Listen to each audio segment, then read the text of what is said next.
Ladies and gentlemen, hold on to your NFT virtual hats because we've got a disruptor in the house. Today on the Ad Attach Show, we're graced by none other than Fred Godfrey, the brains behind Origin, where they're rewriting the rules of connected TV advertising faster than you can say binge watch. Get ready for some serious insights, laughs, and maybe a few digital explosions along the way. Let's dive into the chaos and know more than you did yesterday. Welcome to the Ad Attach Show, where marketing, media, and ad tech merge. Stay tuned as your host, Pesach Latin, navigates you through the evolving landscape of marketing trends and advertising innovations. Welcome to the Ad Attach Show. I am your host, Pesach Latin. Today we got none other than Fred Godfrey, the trailblazing mind behind Origin. Let's get into the nitty-gritty of how his strategies are setting new benchmarks for captivating audiences in the digital age. All right, Fred, let's dive into the whirlwind that is your world at Origin.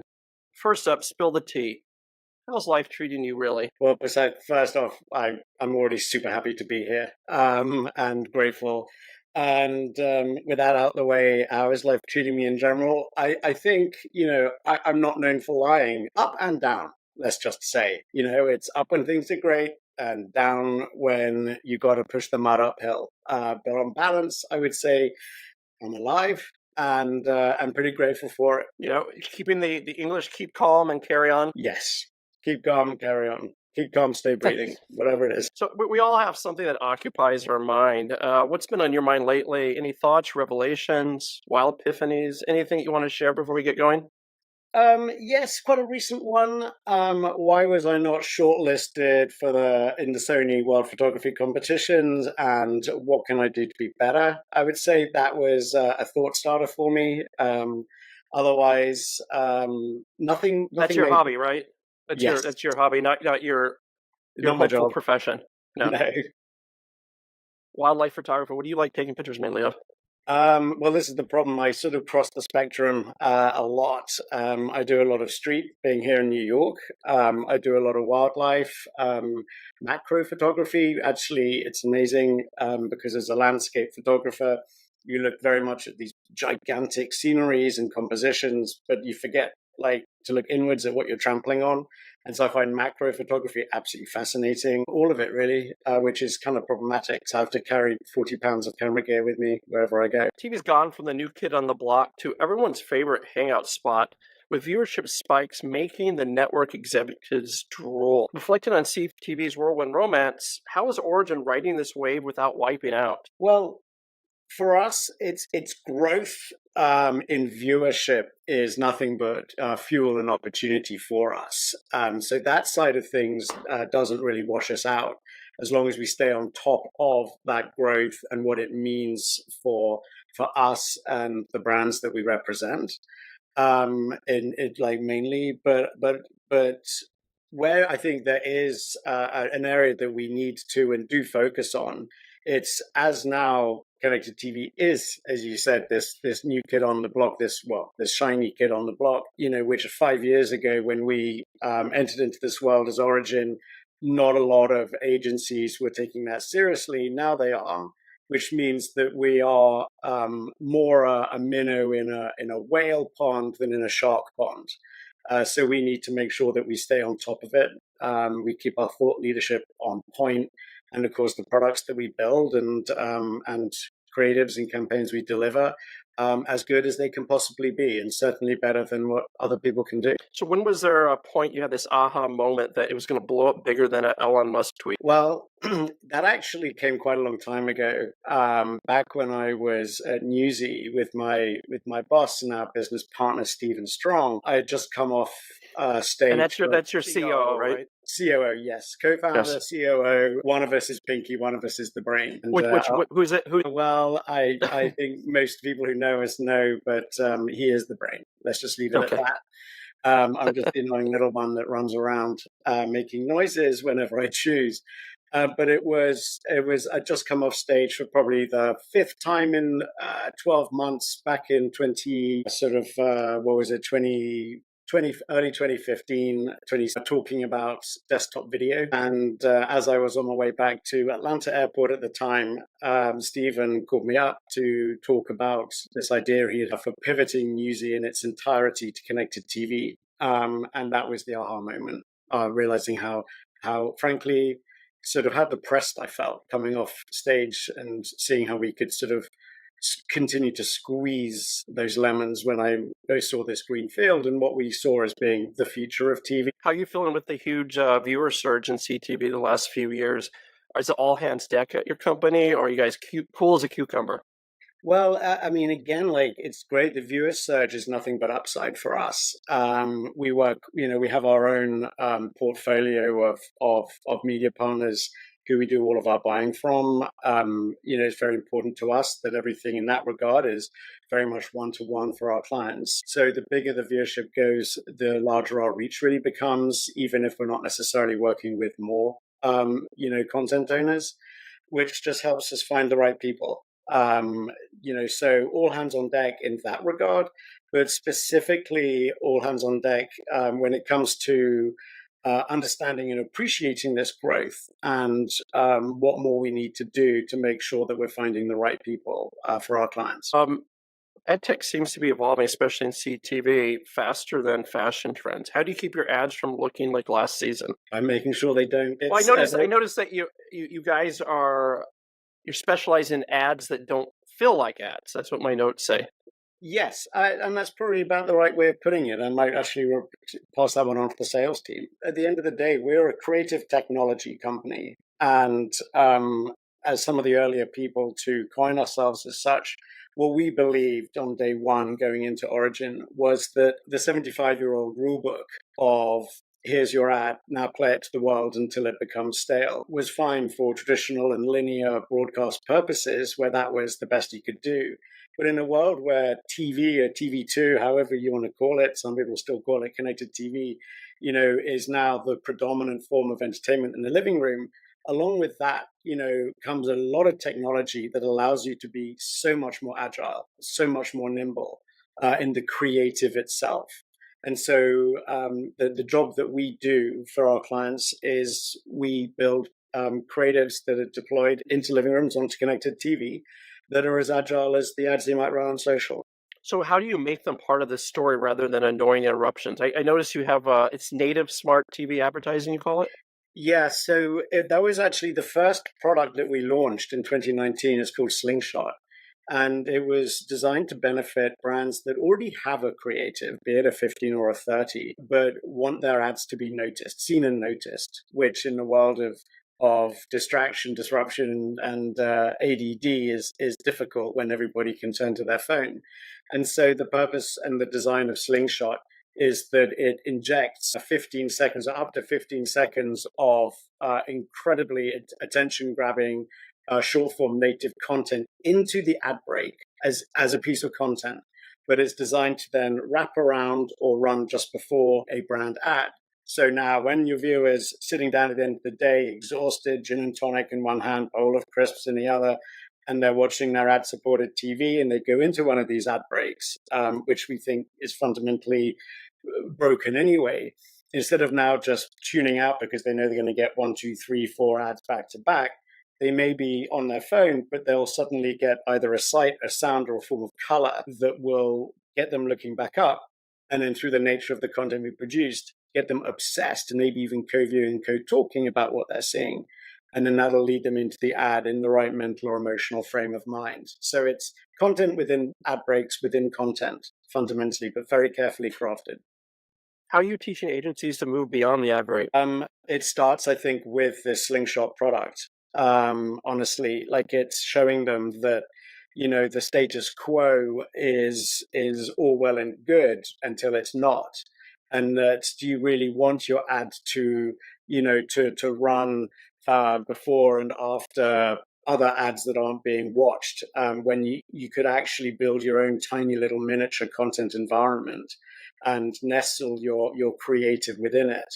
I think that's the beginning of a longer term vision that we have, whereby the ad break itself will be fundamentally disrupted, where there will be a far more sort of homogenous bleeding I think if that's even the right word, between the movie or the show that's being enjoyed, but also the brand's existence, shall we say, on the same screen. Yeah, I noticed in my notes I pointed at your ads. Viewers can engage with these ads in real time and dive deeper into the products or services offered through interactive layers that goes beyond the traditional passive viewing experiences. How do you guys? What is the key to that? What is the main key? The main key is maybe not one that you would expect, and that is that engagement, that interaction cannot and must not happen on the TV through the remote. It's not that form of interaction. We believe that fundamentally rides against what the lean back nature of living room TV is.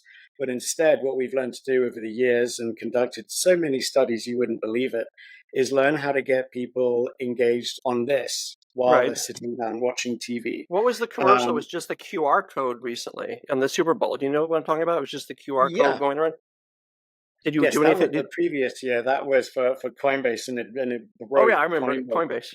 Coinbase. And that was good. But QRs are brilliant. In fact, we commissioned a nationwide survey last year where we asked 7,000 households, streaming households, what they think about QRs when they see them on TV, and are they put off? Are they excited? And what would actually lead them into wanting to turn on their camera and do something? That's how much we believe in their potential. But fundamentally, the rules around QR or any other form of getting someone to engage on their phone is it's just a portal. It's just a quicker and easier way to get them to where you want them on their phone, which is a very important part of the discipline. So everyone's talking about market fragmentation. It's the wild party. Everyone's invited, but as you know, it's too crowded. Can't get in. There's all these bouncers. Yes. As CTV growth spurts has put us in the awkward teen years, what hurdles are making you sweat? And how is Origin planning to ace this phase without any social faux pas? That's a good question and a very complicated one. In fact, I really mean it's complicated. Like, how can we break that up into a first part and a second part? And if so, I'd love for you to ask it again. But what hurdles are you facing right now in what we would call the teen years of CTV? The education piece for a lot of the legacy holding companies and agencies who are still relevant enough to refuse to accept that this is the new TV.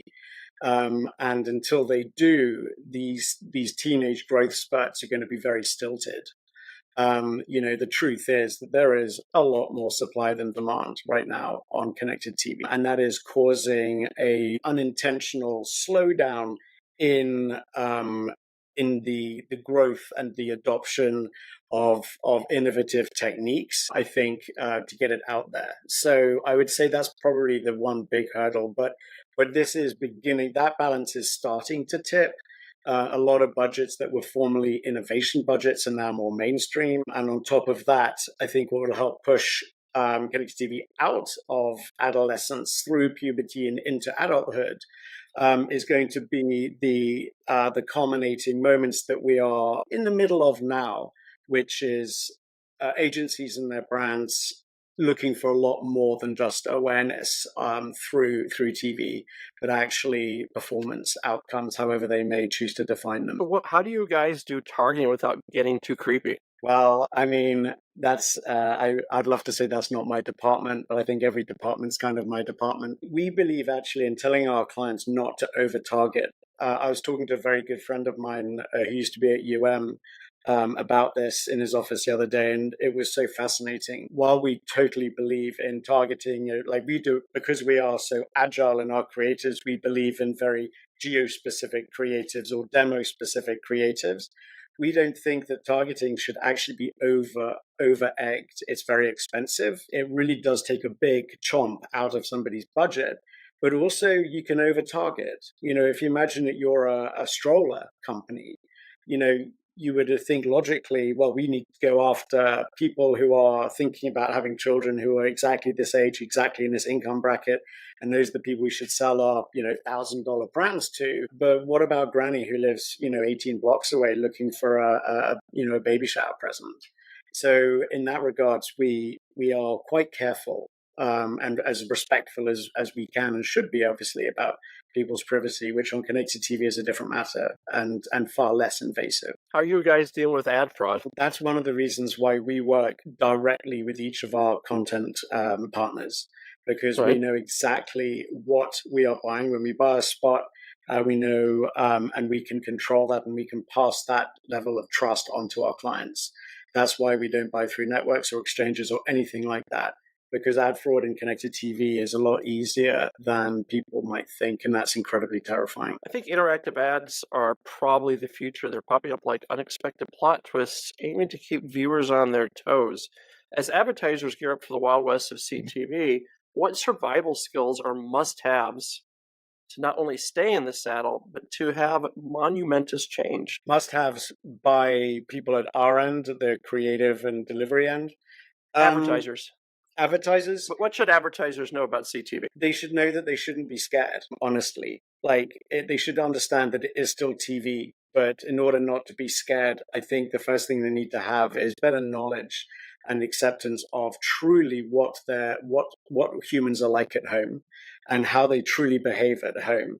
And once they have that, not be frightened to push the boundaries and understand how are we going to engage them? How are we actually going to tell a story? Because that's one thing, again, which I think we've been forgetting a little bit as advertisers, which is our job is to be storytellers. Our job is to help someone imagine being somewhere or wearing something or owning something. And that just doesn't come because you beat them over the head over and over again until they buy something. You got to make them want it. You got to make it their idea. And so I'd say, again, don't be frightened of that. Don't be frightened to go back to the roots of what a creative is about. And let the product do the talking. Do you think that the quest for endless data has somehow destroyed the storytelling process? I think that I think there are other things that have risked destroying the creative storytelling process, and it's an expression which I'm stealing, and I can't remember who I'm stealing it from, but that is that advertising today, especially connected TV advertising, has become more about the plumbing and less about the poetry. The success today is about efficiency of delivery, or we got our frequency down, or we did this or we did that. That's not what makes advertising successful or not. That just what makes it good or bad. So I think that, we've got a little bit of sort of walking back to do to get back to our roots. And then I think we'll be in a position where if you have the right attitude and the right mentality towards telling a story, coupled with the technology that underpins this new TV, the opportunities and the potential is limitless. And that's what we do here. We build ad formats that simply don't exist. We believe in saying, because it's not done, let's do it.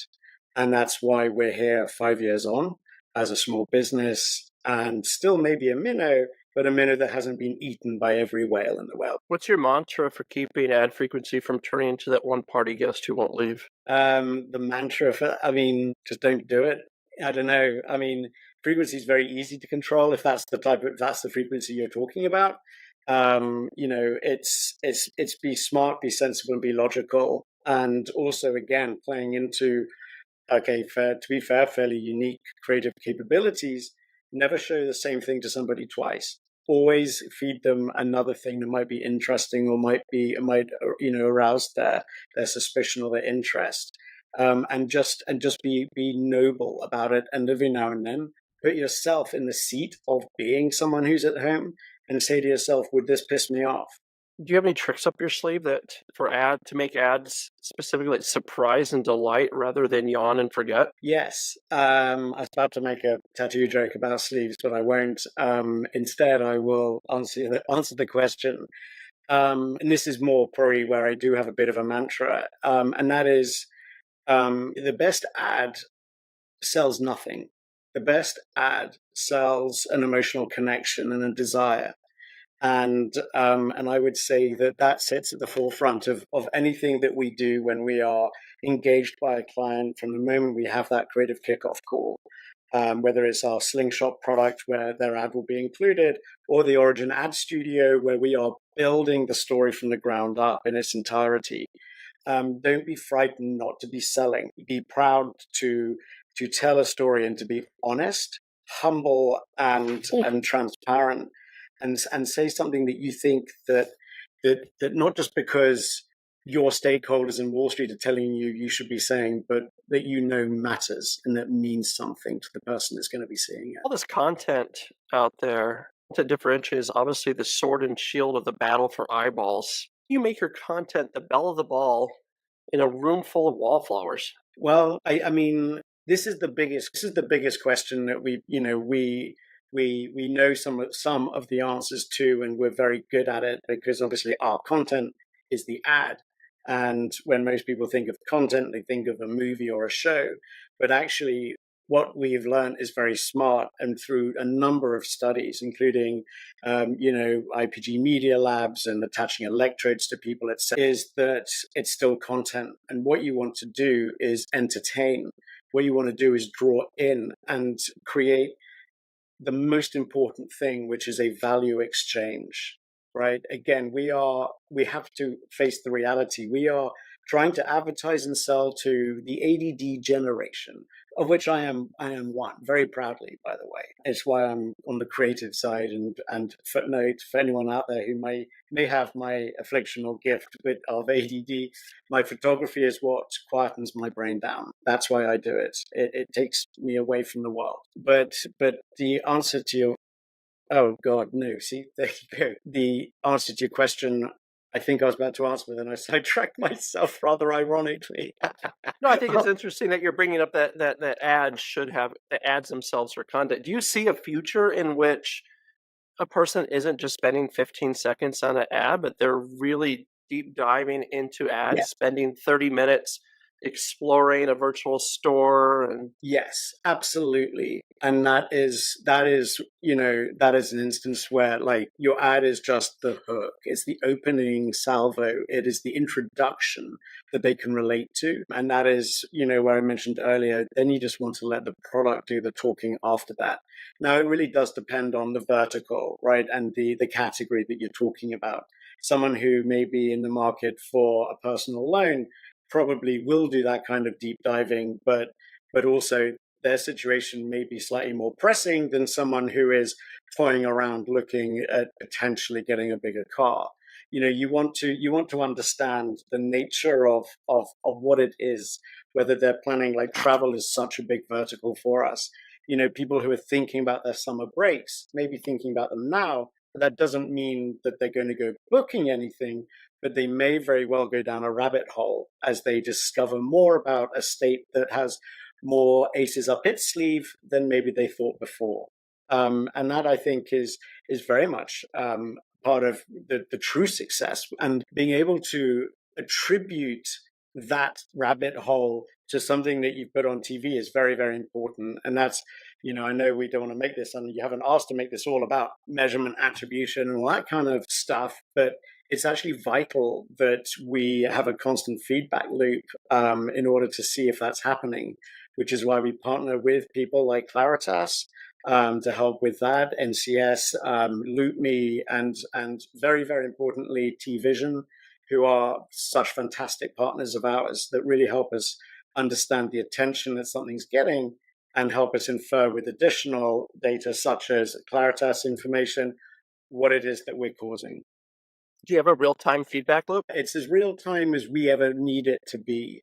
It always takes time to ingest and understand, classify, and normalize a lot of that information, especially if we want to make sure that we're looking at meaningful signals. It's very easy to get overexcited early into a brand study and look at what's being said, but you need to look at probability and statistical likelihood that this is the trend rather than, a few people that you happen to have caught at a certain moment. But it's real time enough for us to be able to make the changes that we do to a client's creatives during a campaign. Switching gears and moving on to something important, food. What is the dish that can turn any ordinary day into a feast fit for a king in your book? Very easy. And everyone will probably expect the Englishman to say a roast, but I'm not. I'm going to tell you a damn good curry will do that. And yellow, red, green. You care? Oh, Indian. So Okay. typically more on the sort of brown to deep brown end, but a very good curry will always win me over. So And therefore, I are there assume. any good curry shops in New York, or you miss London?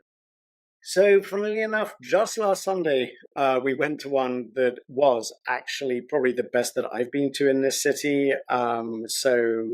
Yes, they exist, and it's very authentic. But if I want a curry that I know will be the kind of thing I'm looking for, I'll probably take 5 or 6 hours and make it myself. I've been working on the same recipe for about 11 years. What's your ultimate thirst quencher? What keeps you fueled up for all these brainstorming sessions? Is By that coffee? day, Was that coffee no, too? it's not. It's green tea. So by day, green tea, Right. and by night, gin and tonic. I would say I probably split my day pretty well, not evenly. I mean, no, I said that, but fairly evenly. But no, green tea to me is magic juice. So I notice you're probably not from Texas. What can you tell me where you hail from, and how did your journey lead you to the forefront of the CTV revolution? I'll keep this quick. I'm actually from Kansas, and what got me emigrating from Kansas, England, to the US was about 11 or 12 years ago. I was running a business in the UK, an e-commerce business, and then got invited to get involved at a founder level. Well, I had an idea in the kitchen with somebody who became my partner to build a certain type of search engine, and that got us to California. And about a year and a half after we started building that, a big piece that came out of that search engine was a huge amount of data. And of course, 2012 to 2014, it was the year of data, big data. We were slap bang in the middle of it and learned how to normalize and actually sell geofenced, date stamped, time stamped event information to advertisers in order to be able to start creating better profiles of their audiences. And then from there to Tremor, as it was then in 2015, where I was on a 4-man team to launch their SSP, to Newsy, to Origin. I remember Tremor when they were in New York, and they were in a like a flat. This had to be 15 years ago, 16 years ago when they were first started. Yes, I joined when they were on 23rd Street in Flatiron, and then up to Times Square, to the Paramount Building, which wasn't very popular for the people. Those of us had to go there every day. But yes, I mean, that company's been through so much change. And to think that there's just a tiny fragment of my DNA somewhere in now what is the Magna SSP, sometimes I do stop and think about over either green tea or gin and tonic. What was your biggest culture shock in coming to the U.S. besides, no healthcare? Like weight gain. Really? Like all the junk? It's just so much more junk here? The culture shock was seeing how fat I could become, which was monumentous and like a Starbucks on every corner, Yes, I didn't exactly know what it was. I always thought I was being healthy, but I did have to learn how to run again and how to level set on what the right amount of food was. But that was probably the negative one. But the positive, like there are good culture shocks as well as bad. And honestly, there was one good culture shock which really sums up why I never belonged back home in the UK. And that is like, why not? Why not do it? Back home, it's like, well, why do it? Everything's okay. Here, the thirst and the hunger towards progress, change, and different, the lack of fear around different is culturally probably the biggest difference, I'd say, between where I come from and where I live now. The ultimate question of self-reflection: who has made the biggest splash in your life, shaping you into the powerhouse you are today? Well, besides your mom. Besides mum, yeah, and mum wouldn't actually. I mean, thank you for that, but I don't think she would have been top spot. I sometimes think about this, and the answer is it was a teacher I had when I was about 13, who sat me down. This is a very common story for a lot of people. He sat down and told me I'd never achieve anything in my life, and I remember it not frightening me or making me sad. I just remember remembering it. And I think it sat somewhere inside everything I've done ever since. Why do you think a teacher would feel the need to say that? I don't know, to be honest with you. Maybe he's not happy as a teacher. And he's or jealous. paid well. Yeah, Yeah. well, maybe he's jealous of someone that has a fresh opportunity ahead.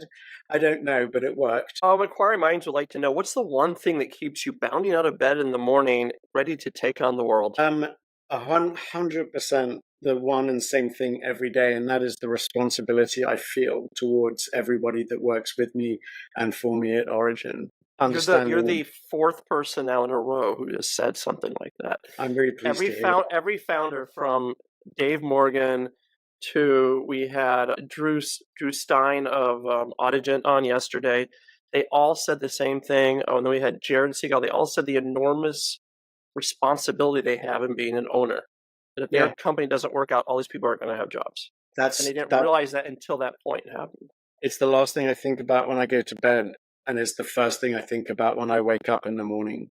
You know, these are people whose rent or mortgages or kids' tuition or food, you know, or fuel is in a indirect way, you know, my responsibility. Right. And it's not always fun to have to think about, but it's very fueling. When I see people like Elon Musk, for example, so flippant about their own employees coming and going, it just drives me up the wall, because they do have a responsibility to their employees, and vice versa. The employees have a responsibility to the company. And if you can't trust each other, how can you build a company? Humans aren't commodities, Right. and you know they are people. We are people, and when you're